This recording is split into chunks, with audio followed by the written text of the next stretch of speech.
Welcome to Trial by Wine. We take a closer look at crimes that highlight how fascinating humans can be.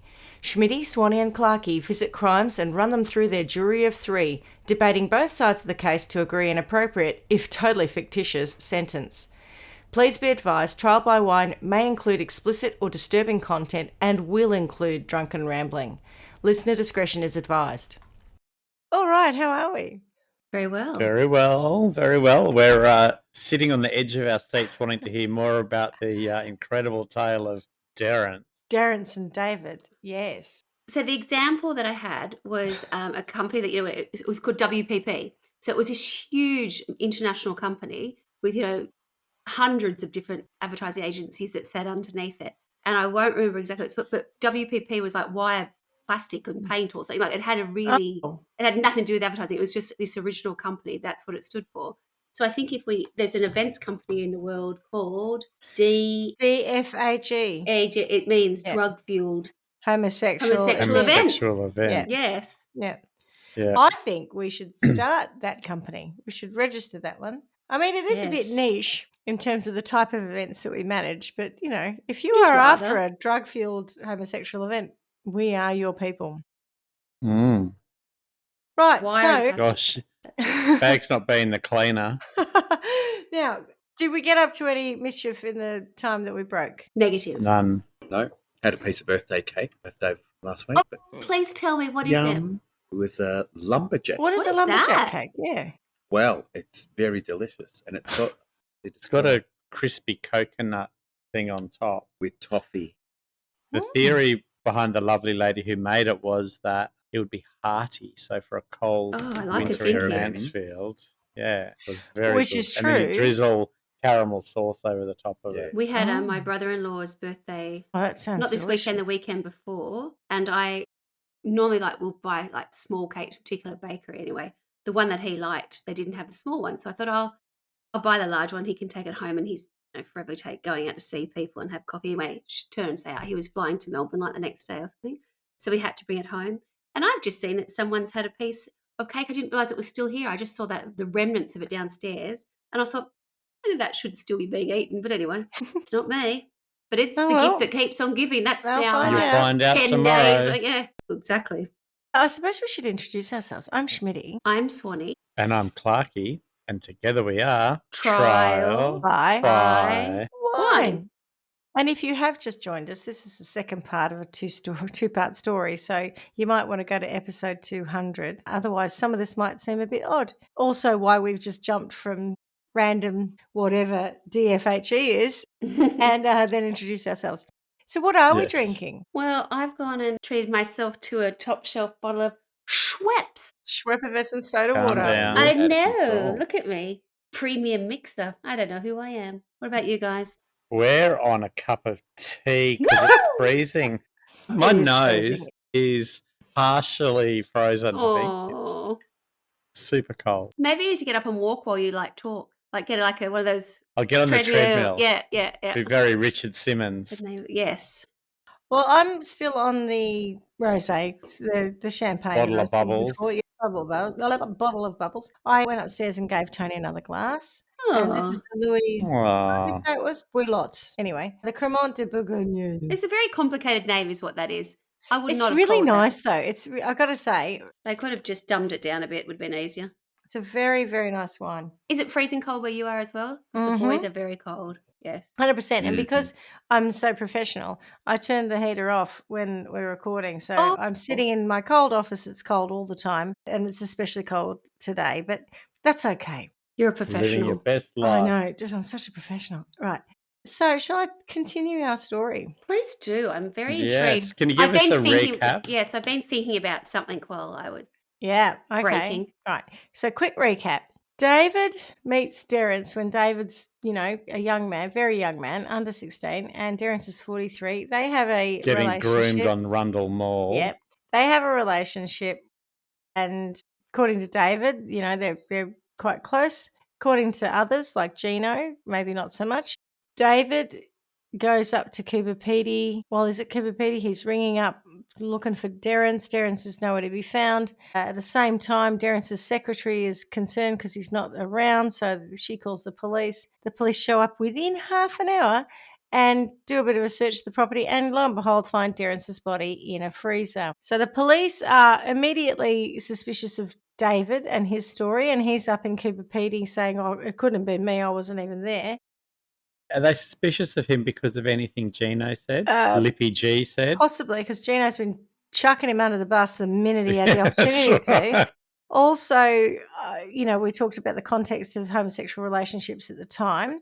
And I think overall, it's pretty easy to blame the boyfriend, I've got to say, also. And anyway, so that's kind of where we find ourselves. David's been arrested for the murder of Derrance, and this, what I'm talking about is sort of the evidence in the prosecution and kind of how people talked about why they thought that David had done it. So I was thinking about this during my break. yeah, Really struggle to get a body into a freezer, wouldn't I? Would it be quite difficult? it wouldn't be easy. Yeah, You haven't tried. David is not a big man. He's a very slight young man, FYI. Not to say he's not strong, but he's quite slight. Derrance, from what I could tell, was a bit bigger.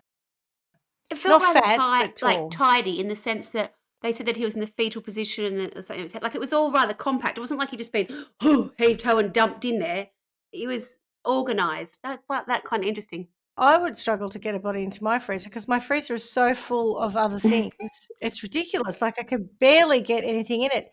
That's interesting. I wonder if they had to chuck anything out. Was there anything else like that's what some I was mince about to just stiffed it on the defrost, like, on the top of the sink, like Because mince and some remember, sausages there was and a veggie bacon? basket on his head and some vegetables on his buttocks. Vegetables on his ass. I wonder if they giggled had when to you take- said that. I know you did. But I wonder if they had to take things out. Yeah, and then I'm go, wondering where it just went." Slot it back in. Right, Yeah. it's all packed back in. You wouldn't be able. You can't fit a sausage in my freezer at the moment. Gluing it shut, you'd have to be pretty organised to have the glue ready to go, right? And if we're to believe that this all happened the way that the prosecution make out, what we're being led to believe is that for whatever reason, and we're not really sure why, they have a bit of a funny, they have a motive, but it's shit. David kills Derrance, puts him in the freezer, goes off to see his family, and then goes to Cooper Pedy, and somewhere in the middle, as you say, manages to put him in the freezer like instantly and then glue the thing shut and then fuck off. Yeah. In this very short window of 3-hour window, really. So it is interesting. And Schmidty, we haven't found any blood On David, no. from the gunshot. No, but from the gunshot, like where the crime actually happened. Yes, but the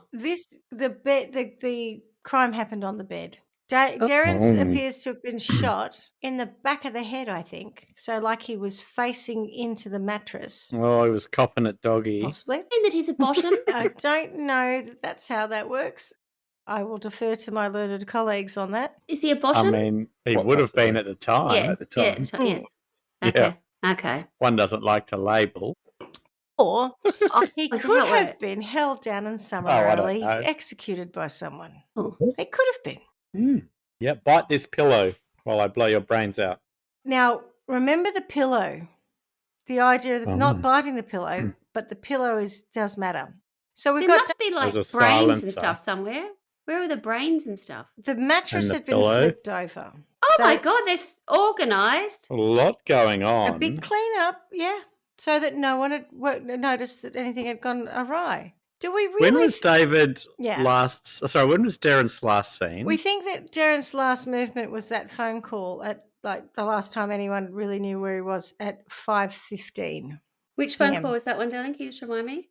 Was Not it the one he cried. That was the day before. wasn't it? Trust, Mistrust, not Liz Trust. Someone. Liz Oh yeah. Truss. Someone Did, Yep. The one where yeah. he cried was the day before, though. The Correct? day before. Yeah. yes. To be clear. Okay. Right. So David says this happened, and David is basically saying something was going on, right? And he's like, "Get out of Dodge! I want out of this." He's in something, Something. and he's frightened of something. And then And he wants shows him to get there. up to Cooper Pedy. He wants him to get out of there as quick as possible. Gino Gambardella rang him. Gino says he rang to invite him to His wife's dinner. his wife's dinner. Birthday dinner. Yeah. After that phone call, though, he said immediately to take my car and go to David. According to David, he's like, "Go, get out." Now, we know Gino Gambardella was part of dodgy shit, right? So I think there is something Just else. your nice happening local here. chiropractor, Schmidty. I think I you're fine. know. So, okay, so From an evidentiary Slash perspective. pedo groomer. Yeah, we've got Ghislaine Maxwell. Ghislaine Maxwell Gambardella. We've got David's fingerprints on the gun, Gambardella. which he said he's shot in the past, right? And I don't know when, but so he has handled the guns. He's not saying he hasn't. They're also on the freezer, which also he would have touched because he lived in the house on and off for 3 years. The position of the fingerprints is such as to suggest that he moved the freezer, right? But we don't know when, as there's no reliable method to work out the age of a latent fingerprint. So they could have been there for 5 minutes or 5 years, or 3 years, because it's been there 3.5. So the array of the prints suggests it was whilst moving the freezer. It could be to put Derrance's body in it, or it could be to get something that fell down the back a year ago. The evidence, frankly, is circumstantial. Interstage left a new character. At the trial, Anne Shea, who was a receptionist at the Legal Services Commission... No, spelt differently, EA... was a receptionist at the Legal Services Commission, testified about a new character in the story. She said that at about 8:15 a.m. on Tuesday the 5th of June, when David was definitely in Cooper Pedy, a man in his mid-20s of slim build and shoulder-length hair knocked on the window, because they weren't open yet, and she opened the door to him. He asked for Justin O'Halloran. She asked if he was a client of Justin's or was he making an application. He said, no, not yet, but I need help. What type of matter is it? He says, a crime. She says, have you seen a solicitor, or is a solicitor willing to act for you? And he says, only Derrance Stevenson. But when I left him last night, he was in no condition to act for anyone. I have to see Justin because he's the only lawyer in Adelaide who will help me. Who is this guy? We don't know. Stop it. I don't know who this guy is. And how reliable is Anne Shea? Well, she's got no reason to make that up. This kid comes Who is she in. again? She was a receptionist at Legal Services Commission. Oh, okay. Okay, yeah, okay. So he said to her, I want to make sure everything's treated confidentially. And she said, yeah, of course. And then he left and he was never seen again. Justin O'Halloran didn't seem to know who he was either. For some reason, the Legal Services Commission did not raise this as pertinent to the case for 10 weeks following the murder, and David Sachs feels that they had told the police that had they told the police at the time, the police might have bothered to investigate the possibility of someone else being involved, i.e. the police never looked for anyone else. They made up their minds almost immediately that David Sachs had done this. It was the homosexual lover. Mm-hmm. The Crown stuck to the theory that David, knowing Derrance was getting rid of him apparently, killed Derrance in a fit of jealous rage, then put his body in the freezer, lied about when he left the property and where he was at other times, returned to the house and cleaned up, and then weirdly called a cab and pretended to be someone else, possibly Derrance, and dumped items, and then somehow got back to the house to pick up the Datsun. I forgot about that person. That's right, and hightail it to Cooper Pedy, getting bogged at least once, if not twice, within 9.5 hours. That's what the Crown prosecution is asking us to believe. Shivers, I forgot about that person. So they're two different people? Now that person, remember that person who was dressed, he had a sallow complexion and shoulder-length blonde hair? Oh, shoulder-length blonde hair, right, yeah. Okay, that's what I was, right. Who shows up, possibly the same person, at the Legal Commission the next day with a shoulder-length hair, and we know it's not David because David's in Cooper Pedy. And says, when I saw him last night, he was in no state to help anyone. So the defence tried to introduce the theory that others were at play here. Weirdly. Yeah. Derrance had worked with criminals, as their lawyer, of course. I don't really think much was made of Derrance and Gino procuring boys off the street and having sex parties. That didn't seem to be discussed at all. Maybe people didn't know what they were referring to when they were talking about DFHE. Homosexual. Like drug-fueled homosexual events.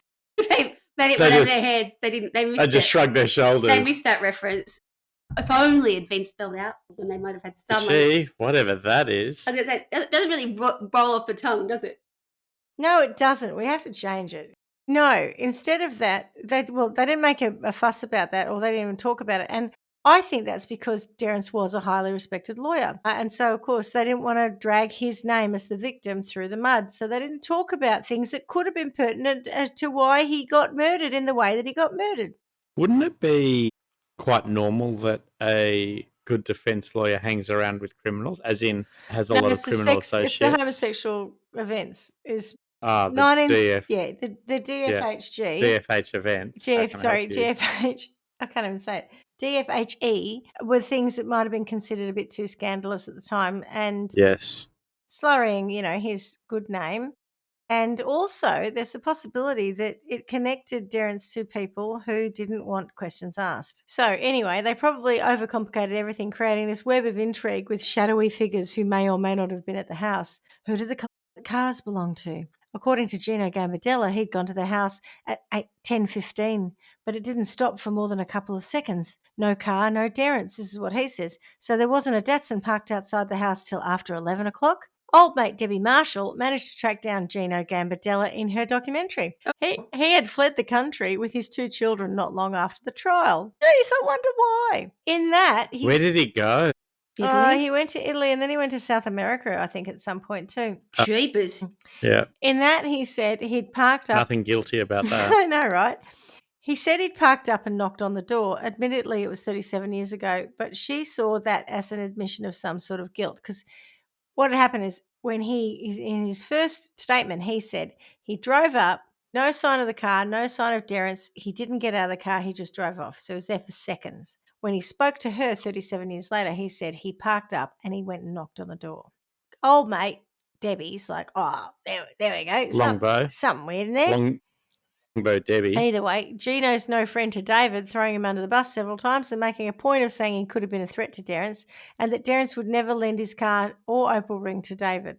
Personally, I wouldn't believe a thing Gino Gambardella said, and that is important because he's the one who was alleged to last speak to Derrance at 6 p.m. He also showed up at the house when the cops were there the next day and immediately dropped David in it. Jodi Arias, remember, did something very similar in that case. Oh, Jodi Arias. She showed up, remember, at the crime scene, going, oh, what's going on, guys? Didn't give. Hey, this is also interesting. Gino didn't give evidence at the trial. Neither the Crown nor the defence called him. However, his previous statements were used. Remember the late working bloke across the road who saw Gino's car from 8:45 to after 11 p.m? Yeah. Yep. Bit odd, isn't it? I believe Gino was charged with being an accessory after the fact, but I think it was dropped as there wasn't any evidence, and then he skipped the country. As I said, I can only find bits of the court transcript, but what did get my attention were the remarks of the judge pre-sentencing. This gets me. You ready? Ready. Justice Wells, in his summing up to the jury, said, now, ladies and gentlemen. Just as well, yeah. Now, ladies and gentlemen, you have heard reference to mysteries and difficulties in this case, and of course, if the case is so much of a mystery and so much of a difficulty that the circumstances resist all your efforts to solve it, then a mystery it must remain. You must, for the determination of your final verdict, look at the united force of all the circumstances put together. If upon a consideration of all those circumstances you have a reasonable doubt, if you think it is reasonably possible that the accused is innocent, if there is a reasonable explanation or theory consistent with innocence that arises from all these circumstances that all mean the same thing, there is reasonable doubt. The accused would then not be guilty.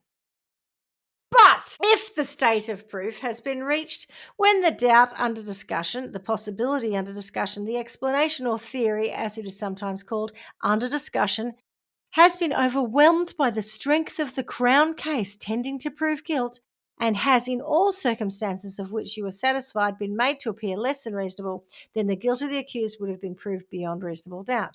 And I'm like, okay, up till now, explaining how that works, fair enough. On why Gino hadn't been called to give evidence, he said, now I tell you, ladies and gentlemen, that what part, if any, Gambardella played in this case is to be determined by the evidence in this court, and it is well, I think, that in this particular case I should come out in the open about Gambardella.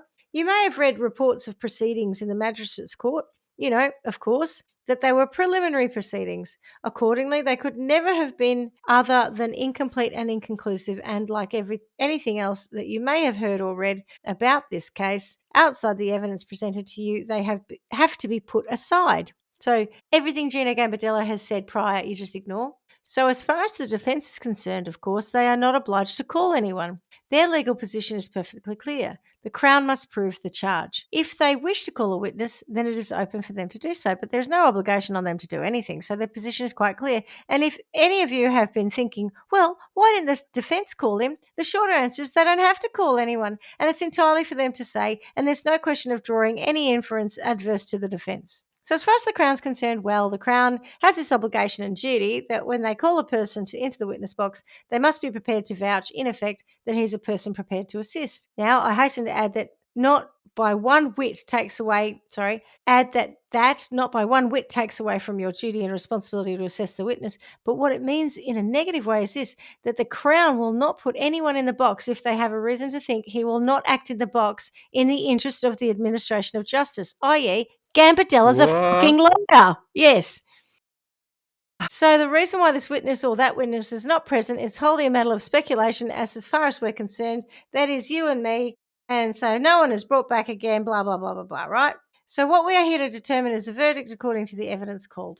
Okay? I've got that. It's up to the Crown and defence who they call. And if no one called anything, there's nothing to see here. So then he goes on to suggest to the jury that the call that Gambardella was supposed to have made at 6 p.m. to Derrance could have been to David. The judge suggests to the jury. What? Another theory? That the call... I'd like to introduce another theory. Yeah. He spitballs to the jury, given Gambardella's not there to have given testimony, that maybe the reason David got back later than he's making out is because he was over at Gino's. What? It wouldn't require very much of a deviation to take in Gambardella's premises on your way back to 189 Green Hill Road, he said. He goes on to question loads of David's account, always covering himself with, of course, it's entirely for you to say. It was obvious that the deceased Stevenson was shot from the rear. The shot was not, you may say, exactly in the middle of the target, but you may care to conclude that it certainly wasn't shot from outside.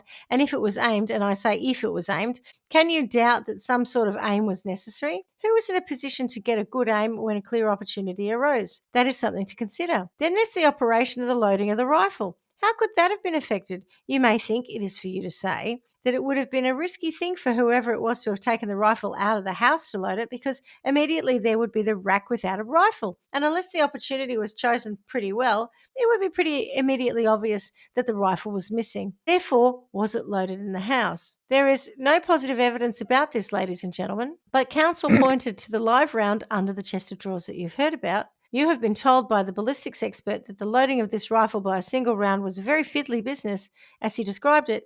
Is that something that could have been done in the house? If it was done in the house without arousing suspicion. This is the judge. This is the judge. Without arousing suspicion. In what circumstances could it be done without arousing suspicions?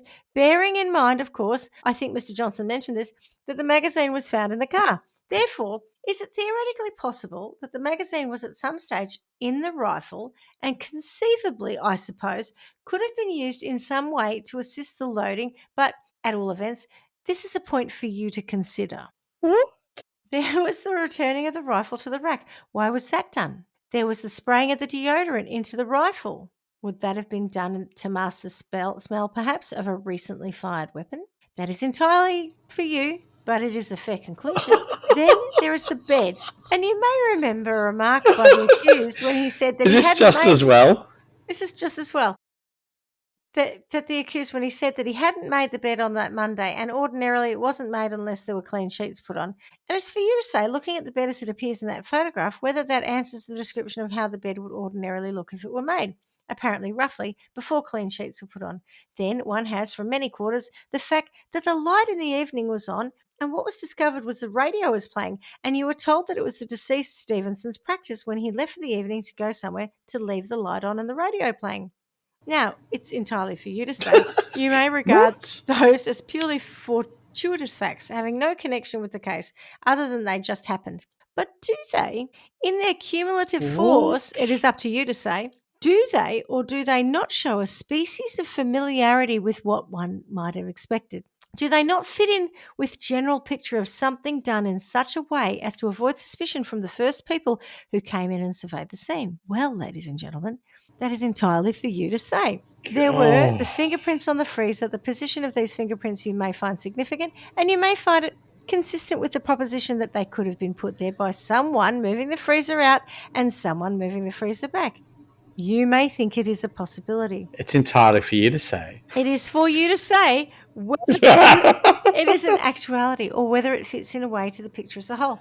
We know there was one pillow missing. Now, back to your questions about pillows. I suppose one could ask here, was that pillow in the garbage bag? The one that got thrown at Rundle in Rundle Mall. Mall. Well, that is for you to say. If there was an outsider, but it was done in the house, why would an outsider worry about waiting around and cleaning up? If, however, it is someone in the household and it is not premeditated, it is unpremeditated, and if the murder took place within the house, what then becomes necessary to do? Well, it is for you to say what sort of approach might be made. But one such approach, you may think, and it's entirely for you to say, is to delay discovery of the crime for long enough for the person to remove himself far enough away to avoid the shadow of suspicion. Not only was the body placed in the freezer, which would naturally have some effect on its condition, and it might be thought to confuse the time of death, and in that connection you will bear in mind what the accused said to the policeman about such an act. Why was it important to delay discovery? As you know, the results of what were done were fairly effective. They deceived Mrs. Flaherty in her first visit. They deceived the detectives for a while until Sergeant McEachin made his determined effort to open the freezer. Why was this all done? In the cab, also a brown attaché case with this young man, whoever he was. This man came from 189, whoever he was, who was there on the 4th of June, who was resident in 189, who would ordinarily wear a suit and a shirt and wear glasses and carry an attaché case, who was there. In other words, was this a clumsy form of impersonation designed to create the impression, perhaps as an act of desperation, that the deceased was still alive? Ladies and gentlemen, it is for you to say, first, whether the coat that he wore was the coat that the deceased was originally wearing that day. It is for you to say what it contained when it was eventually searched. But amongst the things that it did contain, you may find were the asthma tablets and the ring that links up with the car as things in the accused possession. Yada, yada, yada. My head hurts. Can you imagine being one of the jurors on this? What? I think he's telling me. What are you trying to tell me? He's telling me that David Zack did it. Yeah. On and on and on, by the way. I know it feels like it did, but it goes on much more than that. Until closing arguments by Justice Well. Justice Well, yeah. Where he basically tells the jury to discount most of the defence's account and their witness testimony. He doesn't, however, explain how no one heard the gunshot. House in suburban Adelaide, where people are seeing the comings and goings, but no one hears a gunshot. Or why only 3 pillows were found on the bed, and David said they usually had 4. Could it be, and it is for you to say, whether a person or persons entered the house when David was not there, ordered Derrance onto his bed, held a pillow to the back of his head and shot him? Certainly, most pathologists who have looked at this have suggested the particular gunshot to Derrance was most likely a professional job. The entire case relies on the idea that Derrance was killed between 5:15 and 8:45 and could not have died later than that. But we know the pathologist was wrong. We know that the pathologist, as I said earlier, made their own rules. Well, yeah. Also, that David drove like a bat out of hell, having left after 11 p.m, because apparently he's the guy in the cab, according to the prosecution, at 11 p.m. So he gets dropped off at Rundle Mall, hightails it back to the premises, gets in the car, drives all the way down to Coober Pedy, gets bogged twice, breaks down as well. Who's the guy who showed up the next day at Legal Services who defo knew something? Don't worry, the judge called it hearsay, so we can ignore that.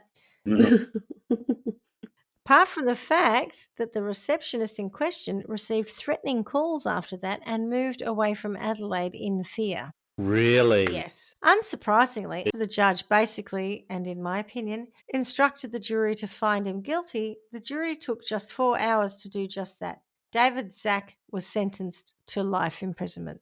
Wow. So as for David, he spent 14 years in jail, consistently claiming to be innocent and petitioning for appeals to anyone who might help him. After getting out... Was anyone prepared to help him? Did he have anyone on his side? Kim Kardashian? Not then. I imagine everyone would have gone back into the shadows, did they? I think he might have had the odd lawyer look at it briefly. Yeah. And the irony of the whole Debbie Marshall thing was that he actually reached out to Debbie Marshall to try to get her to clear his name. Okay. Can you call this episode Debbie Does Derrance? Can I ask, what's... Probably not. Probably not. Debbie is an investigative journalist. Okay. And so what happens is that he gets out of jail after 14 years, and he gets out of jail not because of his claiming to be innocent or any appeals that he's lodged, but because there's been some change in the law. That So says you have to have evidence to they convict. just chucked him out. They just threw him. They were like, okay, you can go because of some change in law. Oh, like Tony Mockbell. Yeah, probably. And David now has multiple sclerosis, and he was alive in 2019, but I can't find anything else about him since then, when Debbie Marshall did her doco. I believe Morris Blackburn are pursuing an appeal on his behalf, but there's no update. And the lack of interest has been justified by it costing too much, and there's not any evidence or new evidence. However, David argues that the complete balls up of the pathology, which the Crown and jury relied on to be the basis of would be a good basis of an appeal, and I think he's probably right. This appeals process, he's been stymied at every point, and it would take me another hour to go through every time he's put an appeal up and it's got rejected. I think he wrote to the Governor General. It's like, no, there's nothing to see here. There's nothing new. It's almost extraordinary how no one has bothered to try and, look at this. So for my part, though, it's hard to say what actually happened that night because David was there in and out within the window of Derrance's last known contact. He, by his own admission, came and went from the house 3 times. Some witnesses corroborate his account, whereas others don't. Things like the ammo being in the car makes no sense. If you're going to spray the gun with deodorant and hang it back up on the rack, why would you take a magazine and a box of cartridges and put them in the car that you drive to Cooper Pedy? Like, why would you keep anything that's evidence in the car when you drive to Cooper Pedy in your now dead lover's car if you killed him? And the other thing is, I'm not even sure that Derrance was killed with that rifle. Because whilst there was a 303 and a 22 hanging up on the wall, and one of them had tobacco deodorant sprayed into it, listen, I haven't seen any ballistics that say that the bullet extracted from his head, which I assume was there, was the same as fired by that gun. What I think happened is they looked up, they went, 22. Oh, it was a 22 casing. So I can't find anything that proves that it was even shot from that gun. It's one of those, Occam's razor. Most likely it was, but we don't know. David could have done it, I guess, but I don't think he did that cleanup alone in the period of time that he said to have done it, because unless, like, he goes out pretty much at 5:30 and then he comes back and he goes out again and then he's hanging out for nearly an hour with the sister and brother and the brother and the girlfriend, his girlfriend and the dad. And then he comes back and then he leaves about 8:30. So I do think it's difficult to ascertain whether or not David really did do it. And I don't see what his motive was either. And I really don't think it was because Derrance was going to get rid of him, because he said himself that he knew that Derrance was having relationships with other people and didn't seem that bothered. He just didn't like Gino Gambadello. There's something about this which really does feel and smell off this whole case. I'm more inclined to think that Derrance was dealing with some dark shit and he got caught up with it. David was set up to take the fall. And I have a feeling, it's funny because I've done a lot of looking into this, and the scuttlebutt and rumour in South Australia is that very powerful people, went out of their way to hide the truth. And the reality is that there are other players around this, which this one dovetails into another case, which I'll cover next. But the thing is about it that none of those people are actually important or powerful. So it's interesting. Like, it's one minute you think, oh yeah, there's a dark underbelly of powerful people doing these things, and you get your tinfoil hat on in your conspiracy theories, and then you go, actually no, the people who were involved that we think nefarious acts, the drug-fueled homosexual events, etc., they were not necessarily super powerful people. Having said that, I can't remember the name of him at the time, but there was a very senior judge who is alleged to have shown up at Derrance's house on that night and apparently was witnessed by someone with a couple of goons. No evidence of that What ever are goons? happening. A couple of thugs, couple of tough guys. No evidence of that ever having taken place. I think it was a cab driver who said he dropped him off there and maybe picked them up later. That judge, though, who's now deceased, was also disgraced for a bunch of other shit that went down, not related to sex, drugs, and rock and roll, more fraud or something. But there is an element of Derrance being connected to stuff. I reckon that that notion of connectivity came up in the Beaumont children case as well. Absolutely. Yeah. So I think there was certainly a lot of scuttlebutt and rumour about that being the situation. Does seem to crop up from time to time in South Australia. 100%. There's only like 20 people there. Of course, they're all connected. Mm. As for Debbie Marshall, I watched the whole thing, and she said by the end of it, oh, David did it. But there's She nothing. did. Yeah, she's by the end of it. She basically says, Did she add more insight than no, Justice Well did? not a lot. She Yeah, sort of right. says he knows more than he's saying, and he's not being entirely honest with me, and therefore he did it. But I Yeah. don't think that makes him a killer. I think that could make him frightened of some people. Retribution. Some people have suggested that, yeah, he went to jail and stayed in jail to kind of Be safe. but he did consistently appeal, though, so I'm not sure about that.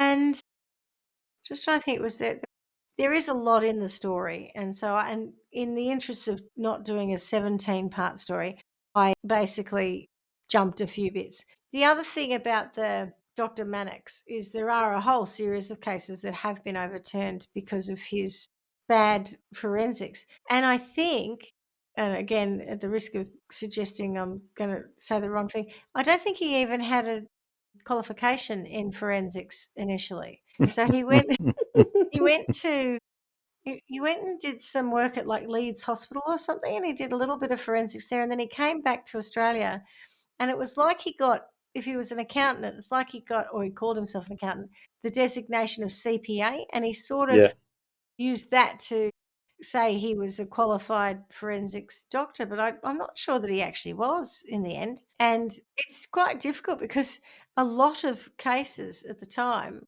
were overturned, and they had like he put people away on his expert witness testimony alone, and people did really long stretches, and he was just making shit up, which is what he did in this case. Yeah. So there you go. What are your thoughts? The one Many. there's a lot. The My one, head's spinning a bit. Justice Well. I mean, I love Justice Well. It's extraordinary. He said a lot, but one thing that I did take away, which I can't let go of, is why was the scene cleaned up as well as it was? That strikes me as particularly odd. Me too. I just don't understand why that happened from anyone's point of view. Like, I don't know why David would necessarily have done that. I don't know what anyone's got to gain by cleaning it up so extensively. I think Justin Well, what are you saying? Justice Well. I think Justice Well's position was that it would just buy him more time before the I understand what Justice Well is saying, but from my own perspective, I kind of go, gosh, if you killed your lover in your bed, would you do all those things that he's supposed to have done, including flipping the mattress and I'm assuming, putting new bedding on and all that sort of stuff? It's a big job. It's a massive job. I can't see why that points to David having done it. I also can't understand why somebody who was a hit person would have done it either. I feel like I've watched too many movies and I expect that someone's been there to clean up. Yeah, you got Do you know what you see in movies? Yeah. The cleaner, someone goes and assassinates someone, and there's somebody who that's their specialism. They go in and they're the cleaning job afterwards. And I know that's ridiculous because that's what my brain goes to now because I've seen it in films. But it just feels like such a big job. It can't be. I don't feel like it's like a one-person thing. Yeah, and I think it almost plays more into the hand of it being a hit than it does a jilted lover kind of scenario. Getting him in the freezer on your own. I mean, ridiculous. And not having blood all over the floor in that process, Honestly, changing bed linen, changing mattresses 100%. under, with time constraints and all that. It'd be a massive undertaking. I hate changing bed linen without any of that going on. Oh, please. And rotating a mattress, what? That is at least a 5-person job. Clarky, this is what I stay home to bed. But when you got to rotate the mattress, do you do that by yourself? No, I get it. I like someone to help me. Yeah, I can't do it on my own. Yeah, that's a 2-person job. And when I say I'm not flipping it, I'm moving it around. Just rotating it. I'm not doing that one. That's different again. Yeah. That's a 5-person job. You need Oompa Loompas to do that. Unless it was a crappy bed, which is totally different, I guess. I'm pretty sure it's turned over because when the police went in, they didn't see anything amiss. So the bed couldn't have been sodden with blood. You're right. There wasn't a drag mark of blood everywhere. It was clean. And Even when David went in at like 5:30 and he cleaned up the plates for the fruitcake and there was a cigarette ashtray, he cleared that and he put the cups of tea away and then he left again. I think that was the last time he was there. But he didn't see anything amiss from his own account either. And it's so Oh, very banal to talk about, and I cleaned up the cigarette butts and I cleaned up what we did and then I left, I don't know why I do that, but anyway. And the other thing is, it's possible that Derrance wasn't actually killed at that point. Yeah. So Where was he? someone could have dragged him out. He could have been in his office being held at gunpoint, being kept silent when David came in, did his errands and left. We don't know. I just think that honestly, where I thought you were going to go with this story was, I thought we were going to get to a point where in the last so many years, some bikie or some informant or someone's come out and Yeah. said, oh, this is what it was. And now that you haven't, I'm kind of like, Nothing, oh, I know, I right? still left hanging because I thought this was going to be one of those things where the people that knew held it close to them until someone was dying or someone else Gino came out. And then Gambardella someone has died Yeah. subsequently. Deathbed confession. But he Yeah, didn't something like confess that. anything. All I know is that his son thought he was a shithead, but, that's not Oof. exactly helpful. Yep. No, nothing. No deathbed Confession. confessions.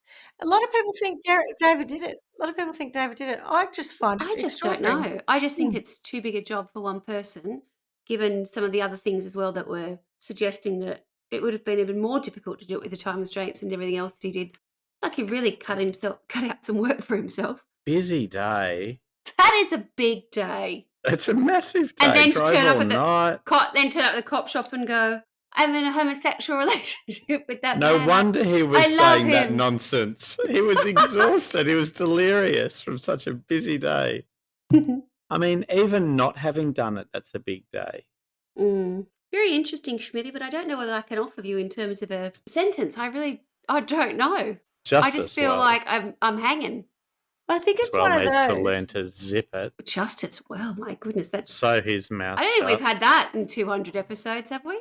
That No. felt new, But I also fresh, Yeah. unusual. Nice, it's different. It's nice, it's different. You talk about leading the jury or leading the witness. Oh my God. But that's for you know. to decide. Like, That's just How many what? times did he say that? How many times do you reckon he said it in the Ridiculous. part that you read? And then 15 times? When 10 Clarky times? said it, and it was literally the next line. The next but line. that's for Yeah. you to But decide. that's for you. But that's for you to Can you do decide. Control F on your document and type in that's for you to decide and see how many matches come up? I can give it a go. Yeah. But It's yeah, so it's crazy, isn't it? I don't know what you pair are talking about. That sounds very... That's obviously, because you that use a work. Mac. Right. Oh, yeah. Well, I'm not typing anything like that would matter, but wow, I didn't know you could do that. 14. 14. I said 50. I said 50. Yeah, you did. 14, Yeah, that's a lot. I'm so prone to But exaggeration. there What was can I one say? that's entirely for you to decide too. So I reckon that was number 15. He embellished. He got you on a technicality. I looked He up did. for you because I knew that there were variations. It's entirely for you to say. And it's for you to say. Oh, it's terrible. Anyway, so the thing that I also find interesting is that David Zack did the time for this crime, found guilty, went to jail, did 14 years, is released, and continues to try and get his name cleared. If he did it, wouldn't you think he'd just be like, oh, well, I've done my time, I'll just go and I do reckon whatever? plenty of people profess their innocence for all eternity. You might profess your innocence in your people around you, but he keeps trying. He keeps writing to people. He keeps trying. The Debbie Marshall thing was trying to get someone to pay attention and to help him prove that he had not done it. The other problem I have is with his defense team, because his defense team didn't spend their time proving that he was innocent. The judge was absolutely right when he said the defense has left it to the prosecution to prove the guilt. And I know we're innocent until proven guilty, but the defense didn't really come up with anything that felt plausible. Even the fucking judge is like, wow, they want you to believe there was some other shadowy figure there, but, without any evidence that there's other shadowy figure, it is for you entirely to say, etc., etc. I just don't think they did a plausible enough job of, or clearly they didn't, or he wouldn't have been put in jail, found guilty. Yeah. Oh, you've sent me down a bit of a rabbit hole, and it is not what you think. Turns out I've got a bit of a thing for Don Oh, Dunstan. yes, Johnny Dunstan. What a spunk! Yeah, he was. Don Dunstan. He really is. He's really good looking. Yeah, he was. Yeah. And he wore pink hot pants to Parliament. Yep. The Parliament. Parliament. Yeah. I mentioned that earlier. Yes. He's a good sword, isn't he? Jeepers. For a politician. Derrance wasn't quite as flash as Don Dunstan, but I think they were men of their time. All right. Well, maybe a good sentence is to make them all work for the DFHE, but they don't get any business.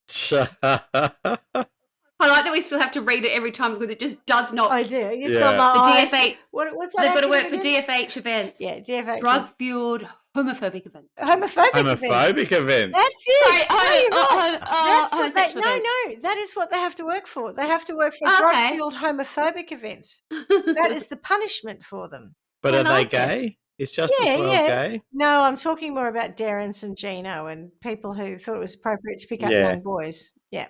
Yeah. I'm thinking more about them. Yeah. Justice Well needs a punishment. Okay, go on. Don't know, but it's just such inappropriate behaviour. I felt it was. Yeah. Is he still knocking around? Before we go any further. Yeah, well, that's... No, I think he's dead. I think well, that's a good is punishment. dead. There we go. How did he die? Let's check that out first. I obviously did look him up because I wondered if he was dodgy too. Yeah, it's all a bit It odd, feels like they're right? all connected. They're all a bit dodgy. And was there something? That's so unusual to me. That this is also like going. I don't think there was anything about him. Him connected to the bikies and the killers and the shoulder length blonde hair or whatever. Like that, you could do a... What's his name? The crime writer, John Grisham. I reckon John Grisham could do a story on the connectiveness of the judge and the bikies. It's one of those things for me with reference to the judge, and I really don't know anything about him at all, of course, where I just can't believe that someone in that position would be so sinister. And yet I think of that example of that woman in Victoria, the blonde, very flamboyant woman who was like the girlfriend of, was he some underworld figure? And she was a lawyer, wasn't she? Do you know who I'm Nicola talking about? Gobbo. Yeah. Like, you know, there's lots of crazy shit that goes on, right? Who knows? Yeah. You know? But it seems like it's deliberate and planned. Just doesn't seem like that's the sort of thing a judge would say unless there was something going on. Yeah. I don't understand what's happened there. But it makes me feel very uncomfortable. Let alone having been in the jury for that. You'd be like, I thought it was odd. I thought it was very odd. Like, I don't sit in enough court cases to know if that was normal practice. Did that come up in... She never said a word about it. I've got a name. Debbie Marshall. Deb Marshall. No, Debbie Marshall didn't say anything about it as far as I was aware. I came across it in transcripts and thought, what? Huh? Hang on. Wow. He said what now? And so I just found it a really interesting thing I've not seen before, which is why, as I said, I was keen to get Reggie's view on it, but she's too busy for us. Interesting. Yeah. So, yes, and Justice Well is dead in 2004. Of what, do you know? Old age. Too many ham sandwiches shoved down his throat for talking too much during a case? Doesn't say much about him at all, really. A shady character who no one really knows how he got to... No, he wasn't. Did he have a law degree or did he have a... Similar to the forensics man? To the forensic, he'd been to Leeds. It was a cute... that'll do. And he came back and said, I can do that. I can do that. He was admitted to the Supreme Court of South Australia in 1950. By 1977, he was entitled to the appellation the Honourable Mr Justice. And by 1988, when he was appointed Officer of the Order of Australia, he had a Queen's Counsel added to his list of distinctions. So he was a very well-respected judge. Yeah. But I just hadn't seen that before, so I thought it was interesting. All right. Well, thank you for joining me on that little journey to Cooper Pedy and back. It felt like we travelled to Cooper Pedy tonight on a two-parter, but I thought it was a good story for our 200th and now 201st. So I hope you enjoyed it. Well done. Well done. I really enjoyed that. Good. And as we say every week, see you at the next DFH event. Oh, no, that's not what we say. Probably not. Busy that night. Exactly. Ciao, ciao. Yeah, bye. Ciao. Thanks for listening to Trial by Wine. You can contact us at trialbywine@gmail.com. Please rate, review and subscribe to Trial by Wine on Apple Podcasts or wherever you get your podcasts.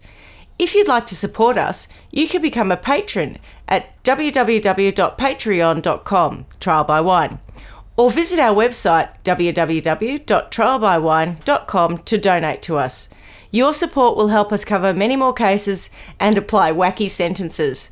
We really appreciate you listening and hope you tell everyone about us. Our cover art is by John Christo and music is by Beauchamp from Pixabay.com.